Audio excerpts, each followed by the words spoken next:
Hey guys, how's it going? GP here coming at you with another 0 hour video. And then today we're going to be going over some update logs that they have posted to the Discord along with some announcements for the game. I'm planning to get this on a weekly kind of schedule so we could go over the updates within the game, how they will impact them, and also some announcements about the game so everybody could stay informed. Not everybody that watches my videos or anything like that is in the Discord, so it's good to keep people updated. So starting off with the announcement, 0 Hour is releasing in early access the 12th of August 2020. If you go onto the Steam page, you can go ahead and go on its wish list and add it to there and everything. It's fully available on Steam and everything like that. Everything similar, has a whole description and everything. If you wish to check it out, I'll go ahead and leave a description link to this in the description.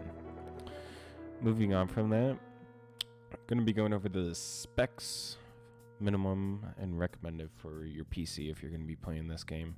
So minimum, not really anything you really need to worry about. I mean, these are really low specs, like a 7750 Ti, 8 gigs of available space on a hard drive. Like, it's really not that bad at all. It could run on a lot of very, very simple stuff, so it's not really anything too much of an issue. Recommended Intel i7 4770K, not too difficult to achieve. 12 gigs of RAM, that should be standard. GTX 960 for graphics. DirectX 11, most people will have DirectX 12, so that's not an issue. And then all 8 gigs of storage. Really low in order to run this. It shouldn't be an issue for most people who are going to actually be playing this game to go ahead and run it. Everything like that. So going into the update log, I'm going to be going over everything that's been updated in the game since the alpha and early testers have been allowed to play this game. So map reworks. This is for Hotel Trouble. They added a balcony to room 304. This is right next to one of the hostage rooms in which one of the hostage plays. It used to be a choke point at these two doors here, and now they have added a balcony that you can rappel onto, which is very nice. They added this into the game. You can now breach with a shotgun onto the door and it cannot open.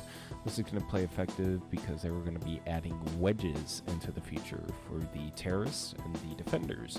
So, you know, a shotgun will go ahead and breach a door and be able to destroy any wedges on the side. Big issue going in the past was, as you can see up here, your feet would clip through the wall and everything like that. They went ahead and fixed it, so if you're up against the wall, it'll put you in a standing position rather than proning. Update 6.9.7, fix some spawn peeking and cam bugs. Nothing really too major other than just a bunch of fixes, which is always welcomed. Update 6.9.9, which released on the 18th of July, it added in a objective site vote system and a limiter. So what this means is now on the left, you'll see where everybody is voting, and if stuff is highlighted red, it means that you cannot go back to the same site over and over again, which is good for replayability so people do not keep on going to the same sites every single time. They also changed the C4 sound effect so it's more obvious and not like the hostage bombs.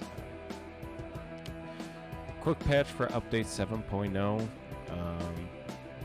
Result UI v1, which is like the score table they updated and fixed a couple of things.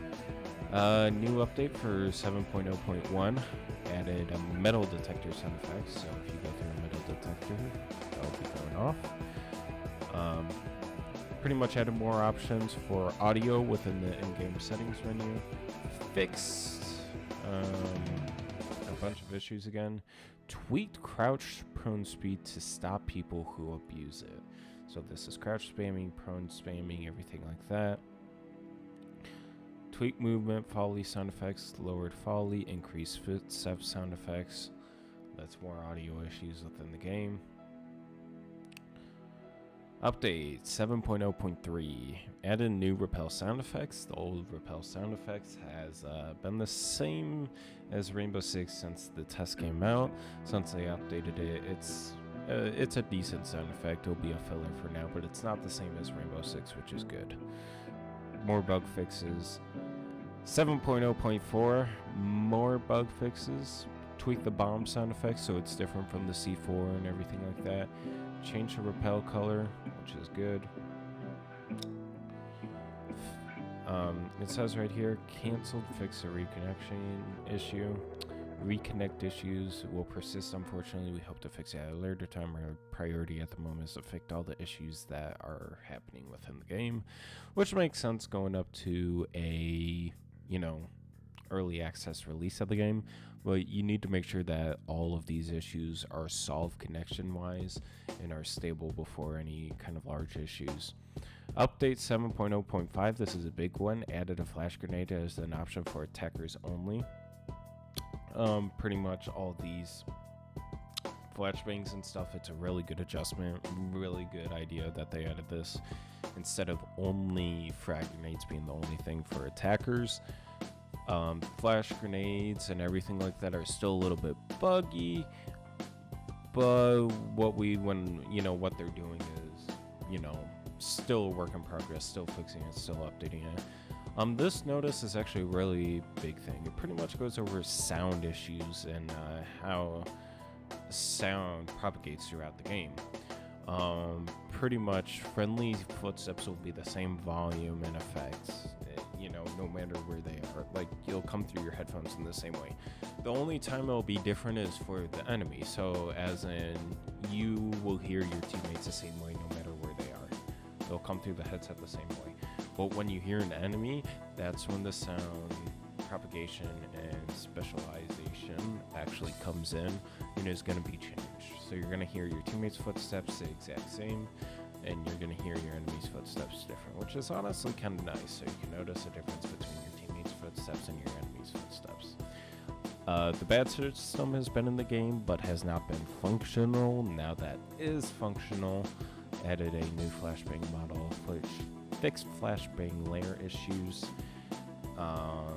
As of yesterday, 7.0.8, it's a quick patch, a couple more fixes, and then today at the new update of 7.0.9, added weapon mech sounds, which I think is kind of like, more reloading sounds, stuff like that. Enhanced flash grenade effect along with blinded animation.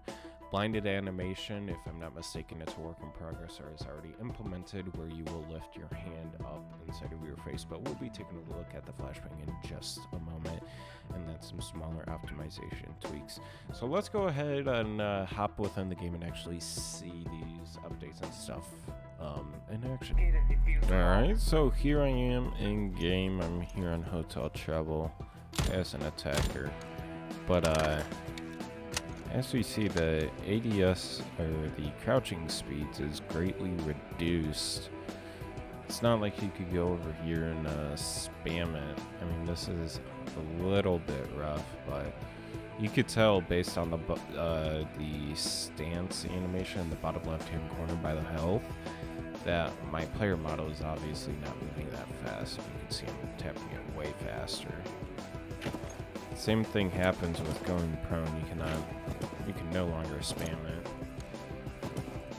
Alright, well, let's see how the flashbang does here. I'm gonna be chucking it on the ground. Yeah, that definitely works, and as you see now, you move your left hand up in front of your face. But that actually goes quite a decent distance. You could throw it much further than a frag grenade, and definitely has a lot more momentum going with it. Alright, so let's go ahead and check out these metal detectors. Oh yeah, they do have a little bit of a beep going on with them. It's not too loud of a beep, but there definitely is one.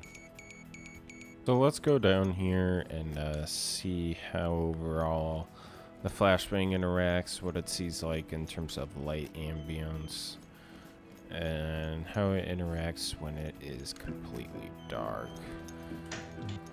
So throw this down here, throw the flash. just gives like an outwards bloom. It actually does not have like that. It has a decent distance, but even then, I would expect if I threw a flashbang, at least this person to be a little bit flashed by that, especially if it's in the dark. You know, maybe flashbangs could be more intensive or longer lasting if it's in the dark or something associated with that. Also, one thing I ended up finding out when I was fooling around earlier is there's actually a defuse noise now. So if you come up to a bomb and start defusing, and I'll be quiet, but you can hear kind of like a noise in the background from the button that uses the defuse. So, can I defuse? Hello?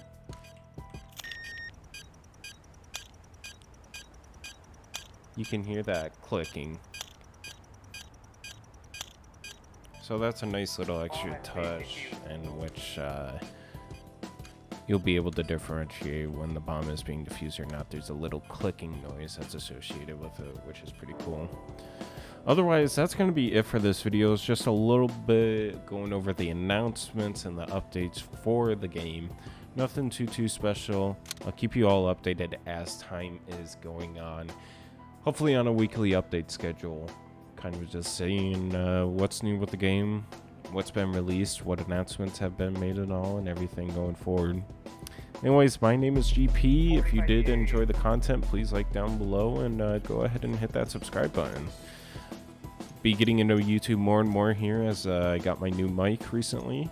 It's definitely better than my latest one, and I hope to bring more content for you all. So I'll see you all in the next video.